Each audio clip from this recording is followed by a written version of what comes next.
Lydia program ya leero eri sensitive nnyo era ebimu ku bye ngenda okwogera byetaaga boldness okubyogera but by the grace of God olwokuba sina kyenkinoonyaamu kirala nja kubyogera. Tugenda kwogera ku kigambo kubanga buli bw'oyogera ku kukola ku balancing emirimu n'ebirala mikwano gyaffe bano be tuzze tugoberera batuyambye ne bajjayoko ku byama ebirala. Ekimu ku ebyo by'otasobola kwawula ne ku bino kati ebigenda mu maaso bye tuzze twogerako ye topic ennamba eyitibwa obwavu. Nasoma ate n'ensomesa ekigambo bwavu topic namba mu economics mweri poverty. Naye ng'oggyeko okusoma nze nabubeeramu nabubeeramu era nakizuula nti topic gye nayita nali nkyakola economics wange mu ssomero namusomera wampewuntake natulira senior 6 yoke ngende ku university e Makerere mu university enkulu ey'eggwanga lino buli abawali babaddeko e Makerere mbatumiddeko era ne mpulira abantu nga beekangabiriza nga bavuma university eyo bw'obanga ogyogerako ebitali birungi by'obeera oyogerako naye toginafuyanga ffe abasomyeko mu universities ez'enjawulo. Makerere University giveeko erina bizibu byayo birala naye it is the greatest university actually ne mu East Africa na buli kati ne mu Africa yonna okutwaliza ewamu bw'oba oyogera ku universities z'amaanyi. N'olwekyo ntumiddeko mikwano gyange nga mwayitako ku kasozi e Makerere University. Naye mu ssomero nakolanga nnyo topic eno nga sigigwa kubanga bano abalala Lydia bano abaana abamu babanga babisoma busomi naye nze nga mbirimu kati ye topiki gye neewunyanga n'okwewunya engeri omuntu gy'ogiguwa kubanga mu Africa topiki eno nga be bagisunsula abazungu obwavu babunoonyerezaako nnyo kubanga tebatera nnyo kububeeramu naye nze saalina nnyo research ali awo era ye topiki nga kwegamba buli ennamba eyo bwe nagirabanga bwe nti nga nkola nkole kubanga nali nga ngitegeera mbu discuss the impact of poverty on Uganda's economy. Nze ngomboza ebyebibuuzo nga biba binneetoolodde ndabira waka gyenva n'empandika ku lupapula era nga ne points ezimu emba nzerabidde waka wensinzirira byendabyeyo byenzize ndaba nnyo kuba ne bano bennyini nze neewunya era nabuuzaako omwana lumwe wampewontakaawo ne bannanga abamu munneewunyisa ogootya ekibuuzo ky'obwavu kubanga mu bibuuzo byonna omuntu byandibadde agwa mu lupapula lwa economics ekyobwavu tekyandikoze nga ki tekyandibaddemu naye paka Katonda bw'azze asaasira olwaleero ndi muwavu naye siri muwavu oli gwe bayita abject ebyo ntera nnyo binnyonnyola abantu I am a relative poor oba ndi relatively poor bongerageranya ne kwoyo ansinga era ke kati abagako amaanyi mu family Lydia eyo point njitadde awo nolwekyo njagadde abantu nsooke mbalage nti byenjogerako ne mu topic eno ey'olwaleero si kyekintu kyenwanaga era togenda kundaba nnyo nga nkola research nga simanyi wano mbikula wano nadde sina nnyo kubikula nnyo newankubadde research namuleese ekyo kimu nkimaze naye ekirala ekyokubiri gavumenti eyina ensobi gyekola ekirungi programs zino gavumenti ezirondoola nsaba naddala abalondoola programs nga zino muzituuse ku bakulu kubanga ffe oluusi tweyambisa omuzindaalo abakulu mu gavumenti ne twogera nabo modo ya gavumenti erwanyisa obwavu yeetaaga okukyusaamu Lydia kankutegeeze kino gavumenti efforts zaayo to fight poverty ezitadde mu bintu bibiri mainly njala bisamarizinga more ku group level ne ku individual level ako tekaliyo model arguably for me in my own opinion n'okunoonyereza okutonotono bwe naba nfunye akadde ngenda kuyitamu kubanga kwe kulina mu presentation eno ey'olwaleero eyo model mu Uganda mweri n'omuntu eyagitembeeta obulungi mwali era President Yoweri Kaguta Museveni singa mubadde kumpi ekirungi radio eno etuukayo kakati byengenda okwogera mwaba mutwalira bye mumutwalira mu nnyambe mumutwalire bino waliwo omusajja Katonda amutadde mu nsi eno eyaffe eya Uganda. Bintu bino mbyogera biri bit emotional kubanga mpulira ddala nga Katonda amanyi ndi convinced ku kyenjogera nga kituufu. Ono Katonda gwe yandibadde yakozesa President Yoweri Kaguta Museveni n'amuleeta to fight poverty. Nsomye ku bitabo ndabye abantu bangi. I am convinced mu Uganda okusinga bwe ndi convinced ku muntu omulala yenna. Nge yali omulabirizi mu kanisa y'aba Seventh Day Pastor James Kajja. Kale ye muntu bwe neekakasa ndowooza mu Uganda yandibadde ne solution ku bwavu bwa Uganda. Obwavu bwa Uganda tebabusolvingira ku individual level. Otekeddwa busolvingira mu family, ku family level. Era kyova olaba buli bw'olwanyisa obwavu gwe nga gwe omuntu gwe omusajja n'ova mu bwavu. Mukazi wo n'abaana bo ne basigala mu bwavu. Abaavu basika omugagga ne bamuzaayo mu bwavu. Pastor Kajja we yabeerera omulabirizi.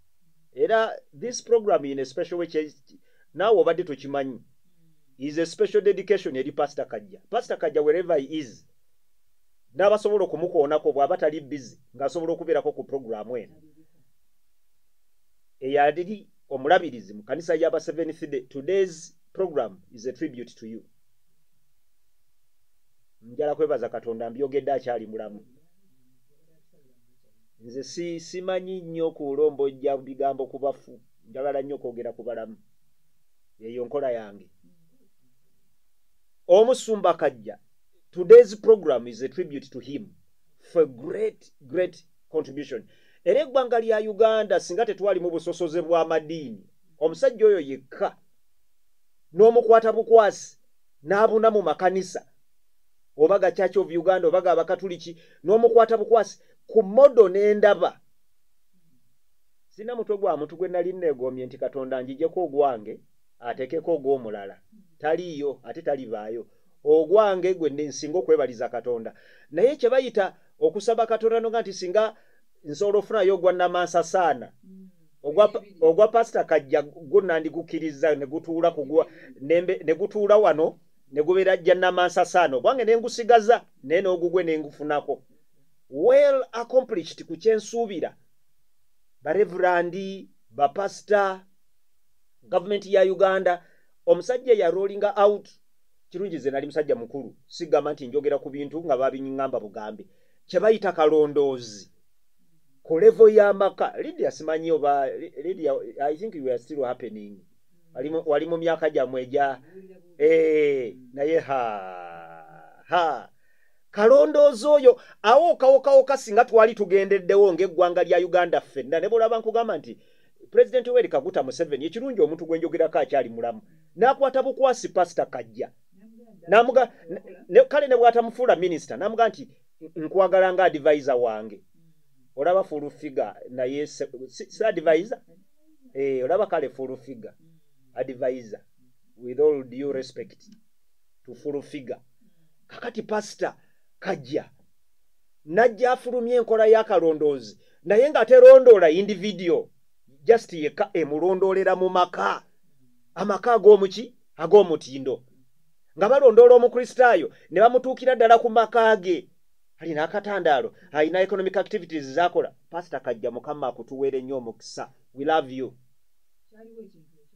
Wanji? Katonda wa Isirayiri. Nnyo wano mu Central Uganda Conference. Oh my God. Balondoola nyina mukwano gwange ali Ntebe Kitoolaawo. Brian nkutumiddeko nnyo. Brian y'omu ku bavubuka nabaddeyo mu Kitoolo sabbiiti eno. Naye Brian y'omu ku bantu be balondoola ne bamusanga ng'omuvubuka mu kategori y'abavubuka alina amaka gasinga okubeera ag'omutindo. That should have continued. Ate ku level ya Uganda ekyo Pastor Kajja kye yakola kyekirina ku church level tebakikulimbanga. Fe ababitegeera ababiwoomerwa that should even be at an international level. Okulondoola amaka n'okulwanyisa obwavu naye nga ozimba maka amaanyi ogazimbira mu maka. Modo ya Pastor Kajja najagala nnyo kubanga it is a biblical model. Katonda bw'aba ategeka omuntu Lydia amutegekera mu maki our first parents yabategekerawa mu maka. Katonda tabateeka mu mall, tabateeka ku mulimu ku ssomero, abateeka mu setting y'amaka. The story of the genesis of man tugirabira mu context y'amaka. Kati n'ebyobugagga and all that Katonda wabizimbira n'abiteekaawo.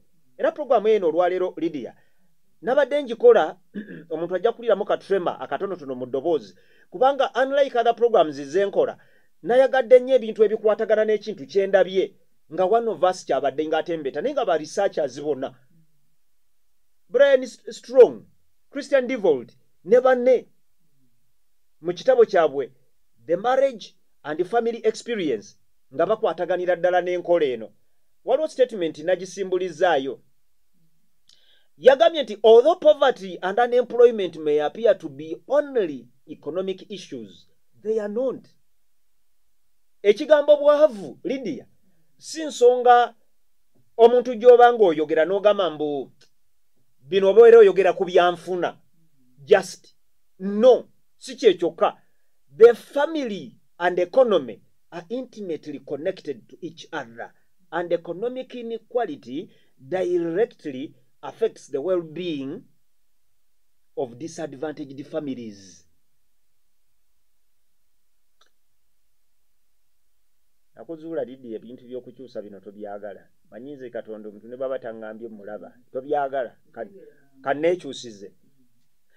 Nti family n'ebyenfuna biri wamu biti. Buli bw'oba oyogera tosobola kwogera ku economy family n'ogirekayo. Wano wensaba President Yoweri Kaguta Museveni anoonye Pastor Kajja, oba Pastor Kajja yaba anoonya. Actually ndowooza ebibiri bisoboka. Ni Pastor Kajja yennyini, kubanga is a player ayagala ensi. Anoonye President agenda amunoonya, asobola okumunoonya. Olaba abamunoonya nga basabiriza abatalina nnyo bya magezi bamunoonya. Pastor Kajja amunoonya.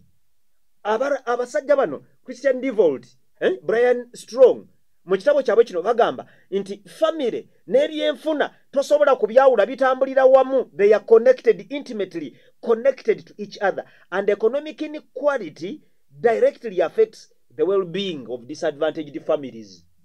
Kyekyandeeteseza Pastor Kajja tewali nsonga ndala lwaki muleese mu aspect yeno. Ayina ebirala bingi nnyo bye nayagalanga. Ndabye na mikwano gyange abasumba abalala, nendaba n'emikwano gyange abakulembeze ku level nga ye kwe yali, mbaagalako ebintu ebirala.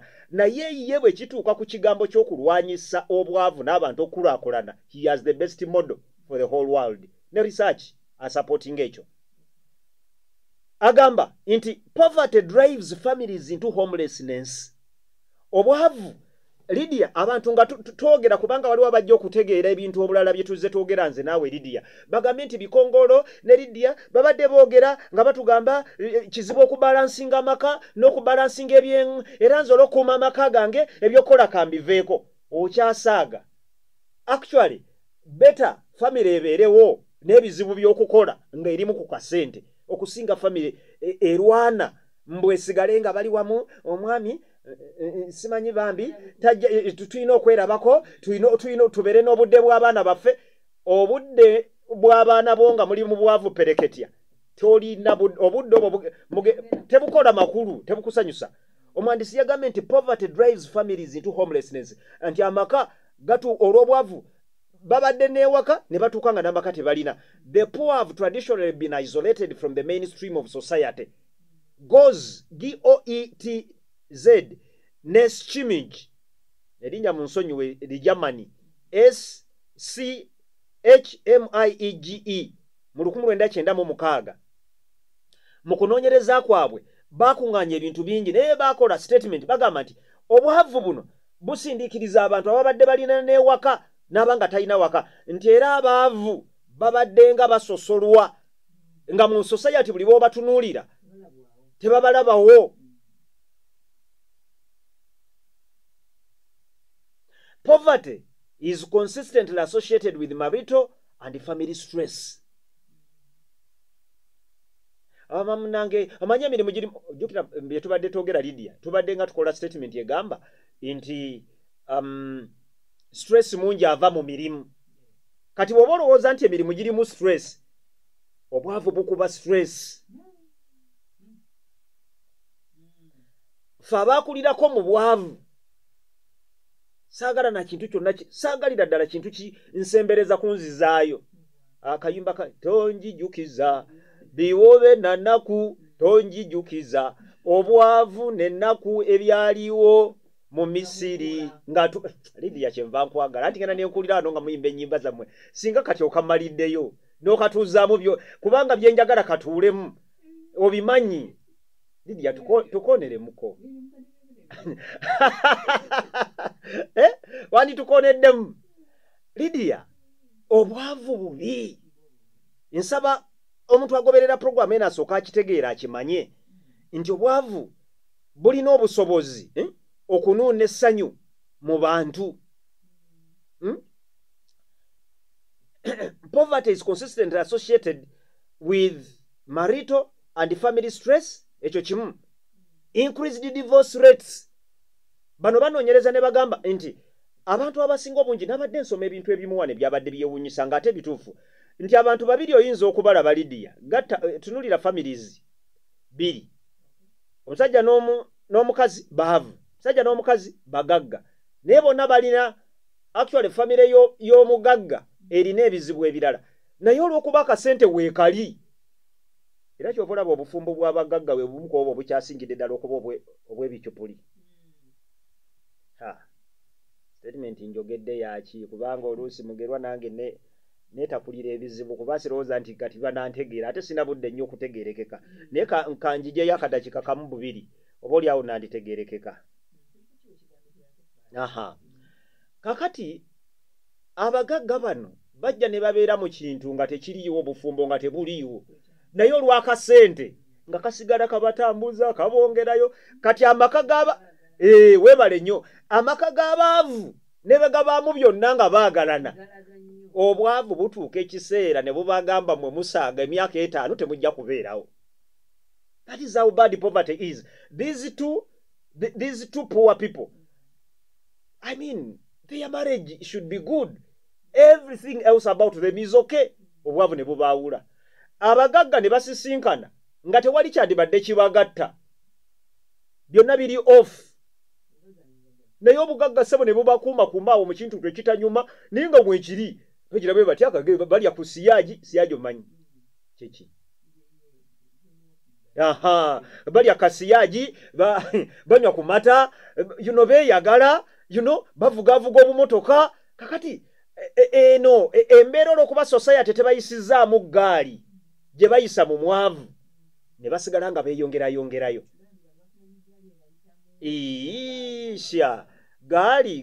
Gaali emugamba baba n'amagaali obwavu bukuyisaamu amagaali okuva mu famire omukazi n'akuyisaamu eggaali abaana ne bakuyisaamu eggaali ne bakuyisaamu eggaali ku kyalo n'ekkanisa n'ekuyisaamu ki webale nnyo ne bwabeera n'omukazi ewaka ebintu nga tebitambula bulungi alina ekitiibwa kyaweebwa ku kkanisa. Ekkanisa kya nnaku kinnuma sikiwagira yadde n'akatono naye ate kyekiriwo.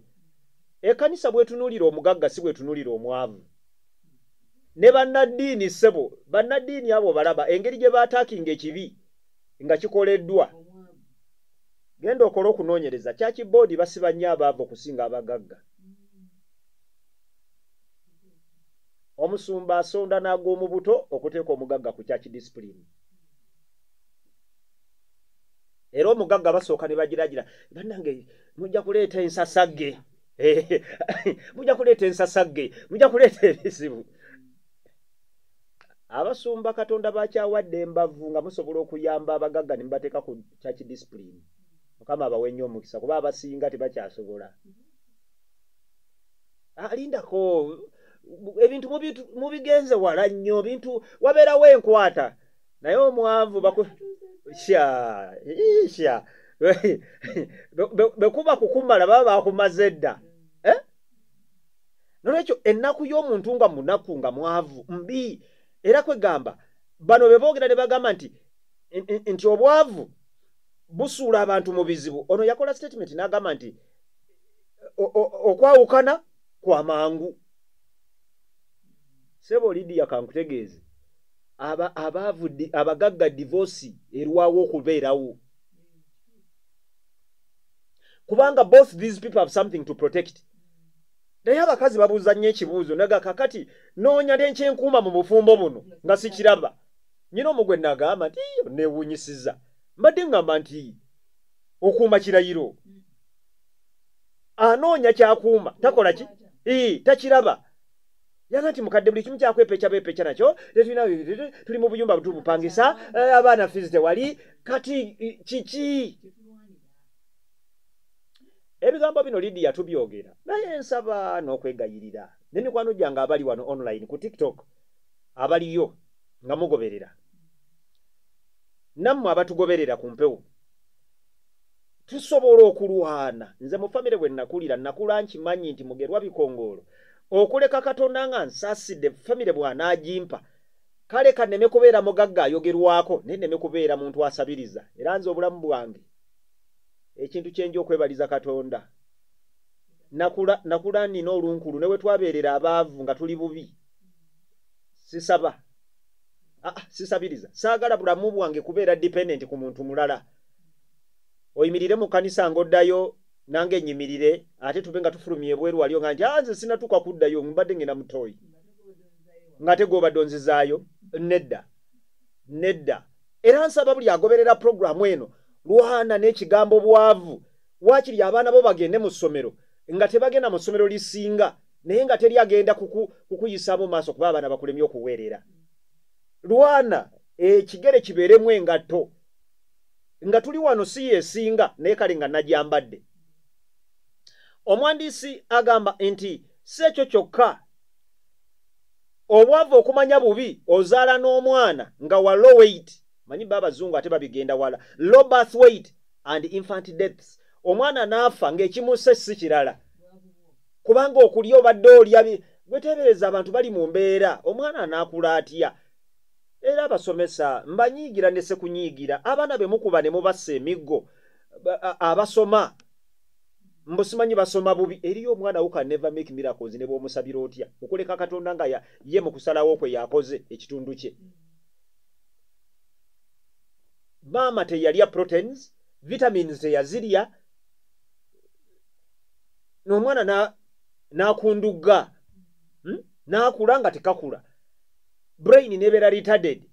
Kati omusomesa omusirusiru n'akuba omwana afaanana bw'atyo. Naye nga ebizibu by'omuntu ono atudde mu kiraasi okusoma nga asoma bubi byali as simple as providing proteins, sufficient proteins, vitamins n'ebirala. Abazungu nga banoonyereza bagamba nti ne low birth weight and infant deaths, poor health, family nebeerawo naye nga abantu tebaggwa mu malwaliro.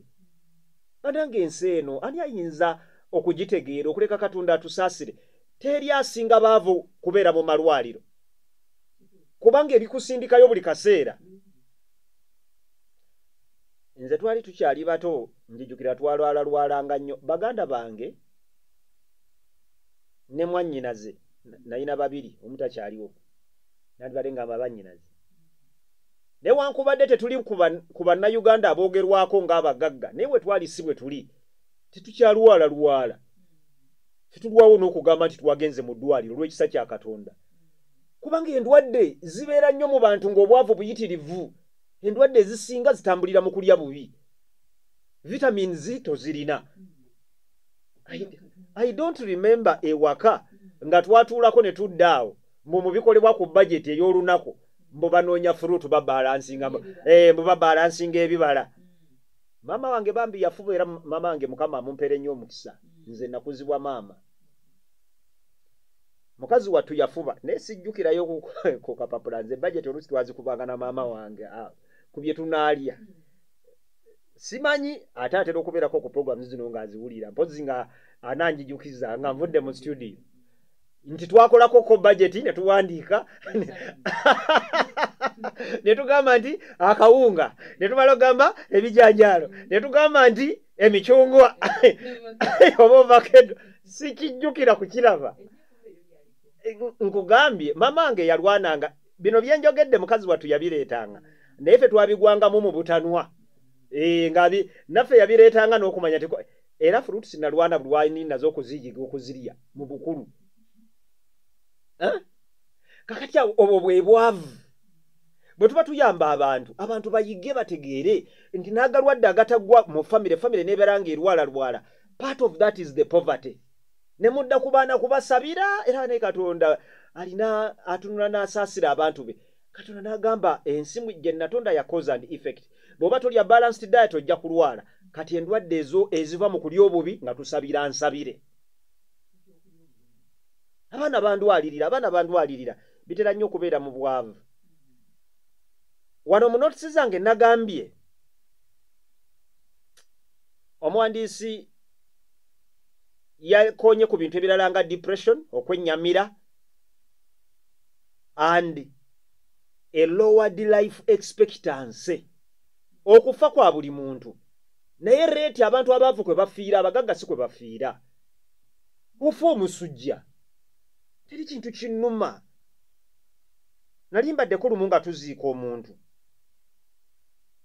sitera kukaabakaaba ng'omufuuna ddala simbadde simumanyi nnyo naye nagenda nkaaba nga nkabira eggwanga lya Uganda kubanga bagamba nti ekissa omugenzi akasajja kaali koogera nti obumanyi omusajja obwo kyekava kagamba nti omugenzi ekimusse si kirala bayinza obbalimba afudde musujja gwa nsiri kintu ekyo kyannuma omusujja gw'ensiri lidiya ne kagenda maaso ne kannyonnyola ne kagamba nti omugenzi abaddewo naye ng'obujjanjabi bwe yeetaaga tabufuna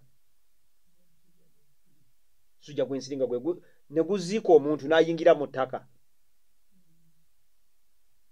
obwo bwavu Catherine Ross ne banne okuli Miroski ne Goldstein GOLDSTEEN mu 1991 bakola connection between poverty and divorce. I quote, it is in the household that the larger social and economic order impinges on individuals, exposing them to varying degrees of hardship, frustration, and struggle. The struggle to pay the bills and to feed and clothe the family on an inadequate poverty takes its toll in feeling run down, tired, and having no energy, feeling that everything is an effort, that the future is hopeless, that you can't shake the blues, that nagging worries make for restless sleep, and that there isn't much to enjoy in life. Kangayegayo oluzungu luno kuba n'abaluwulira eno kooti esobola okukuleka. Omuwandiisi kyajjayo agamba nti mu kisaawe ky'ebyenfuna n'embeera y'abantu okubeerawo omuntu yeesanze ng'ali mu bizibu ebitagambika, ali mu kusoberwa, ali mu struggle. Kigambo struggle Bobi Wine yakigandawaza nnyo. Ntumiddeko abawagizi ba NUP abeetegese okubeera ab'emirembe n'aba NRM abeetegese okubeera ab'emirembe. Abasigadde tubalaba bulabi. Ffe tulinda genda kulonda bulonzi. Tetuddamu oyo katemba wammwe. Nvuddeyo. Nti okusasula bills ng'ebyamasannyalaze n'ebirala ebiringa ng'ebyo mazzi, okwambala, okulya, famire neetunulira ka budget akazibu neyeesala obulere. Bisindikiriza famire ne bawulira nga baweddewo bakulukuta, bakoowu, tebalina maanyi, bawulira buli kintu kyonna kye bakola tebalina kye bayinza kutuukako. Mbwera n'obulamu obw'ebiseera eby'omu maaso nga tebuliimu ssuubi, tuli ku bwavu. Tosobola kukyejjako. Obwavu lulinga nga lucwampekere. Olucwampekere olumanyi? Olucwampekere. Lydia ffe abaasoma edda, abaasomesebwa abasomesa edda abaali abalungi baatuyamba nnyo. Waliwo akatabo ak'Oluganda. Omwana abazadde bamugambanga togendanga kufuluma kiro, tofulumanga kiro, naye omwana nga tawulira. Omuzadde ne bamugamba olituleetera ebizibu. Luli boolo eriyo olucwampekere. kati oluchwampekere olwo lwakwatanga mu mugongo kakati gwe oluyita lukokobe luli luchwampekere gwe Lidia mu katabo kamwe baluyita lukokobe kati olukokobe luleke naye oluchwampekere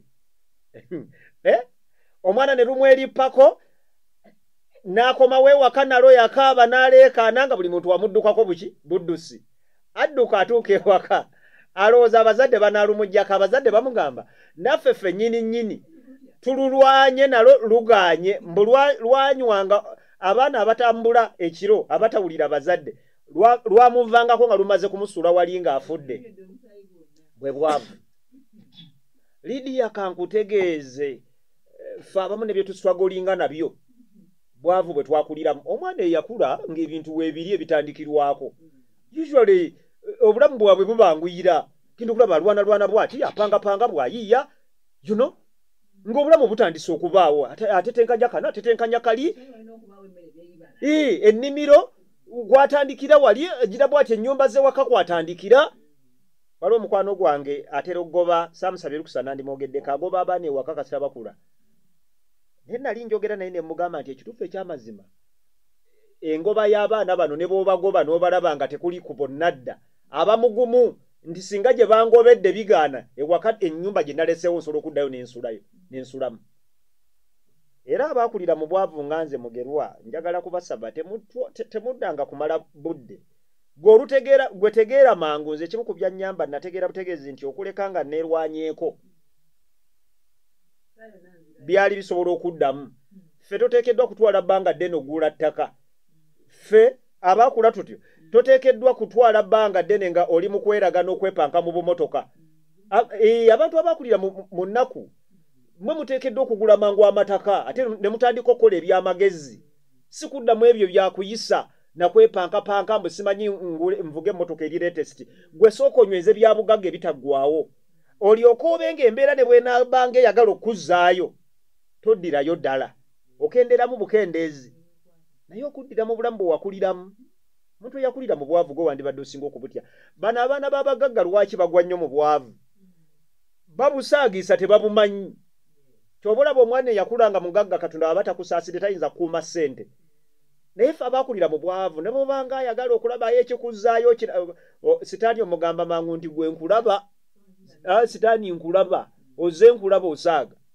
n'olwekyo tulwane nnyo ono byannyonnyola agamba nti tosobola kweggyako luchwampekere luno Lidia lwayise olukokobe n'agamba nti nagging worries obeera mu kweraliikirira buli kaseera okutakoma kunoonyereza kulaga ng'abaavu balwala nnyo endwadde z'omutima lwakuba risaaki wano mu Uganda tetumugyayo endwadde z'omutima zikyasinze kutta baavu kubanga obeera mu kweraliikirira buli kaseera kweraliikirira bipressure bilinganga depression ne restless sleep njala kulimbulula bantu singa okoze research oyo research malayika wa Mukama yeka ayinza okumutukolera n'amutuwa abantu abakyasinze okuba nga balina insomnia embeera y'obuteebaka ng'ate bandibadde beebaka si bagagga mnena nempulira abantu abeegumyagumya mbasimanyi abagagga basula batunula abosaaga omuntu akakasa nti nkya ngenda keera ndiye abaana be nga bali ku ssomero ani akulimba ajja kwebaka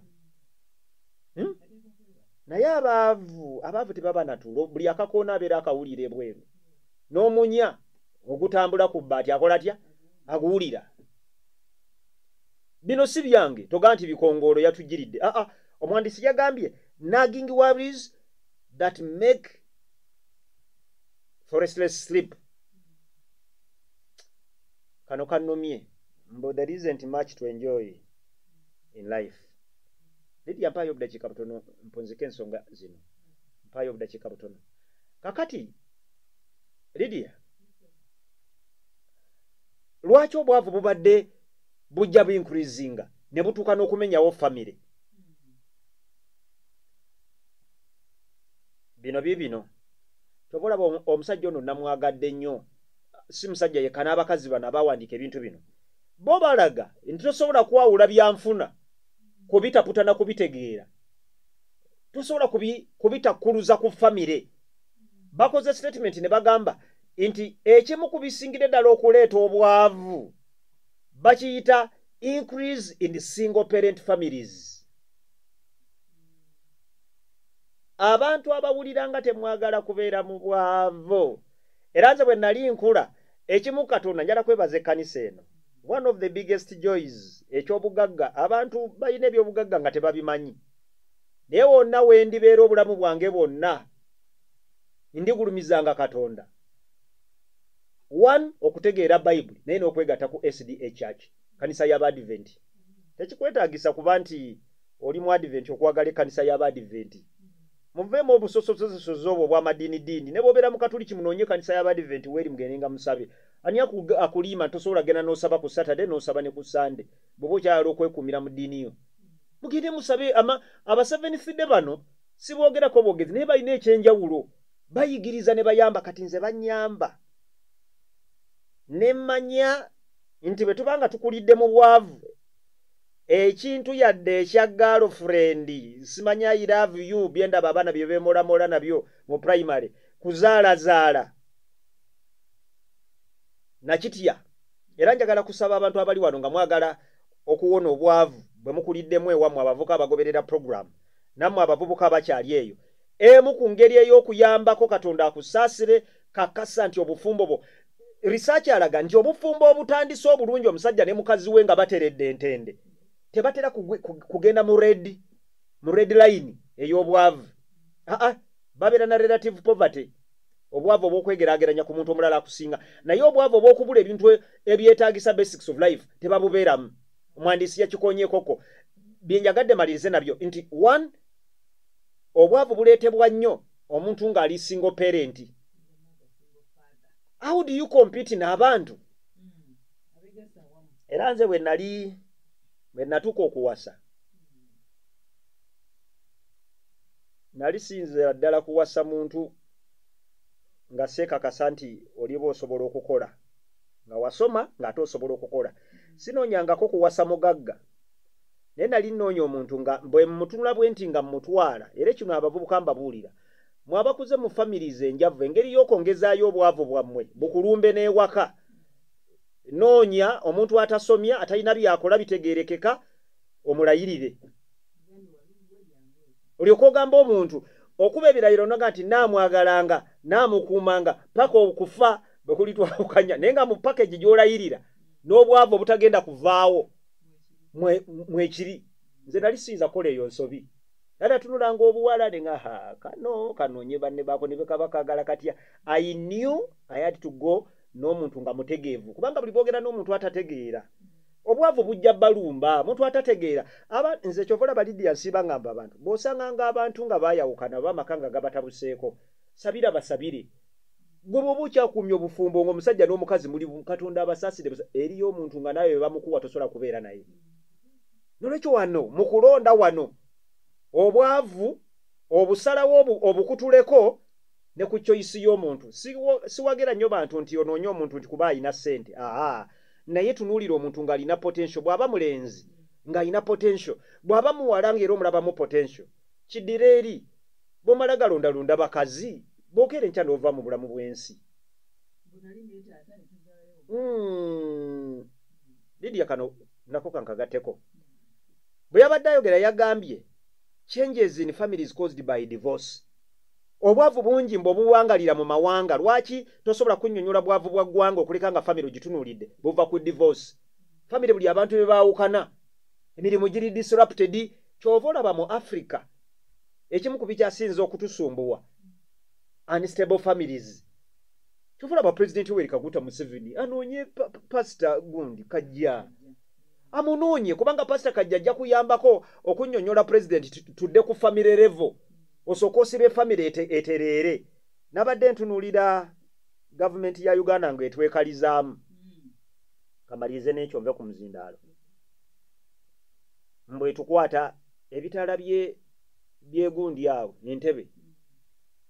Ate ebitala nabyo byantamye eridiyo oba namwe mwabirabye biringanga katogo. Ova mu kino oba wakasimbula ng'odda mu kirala.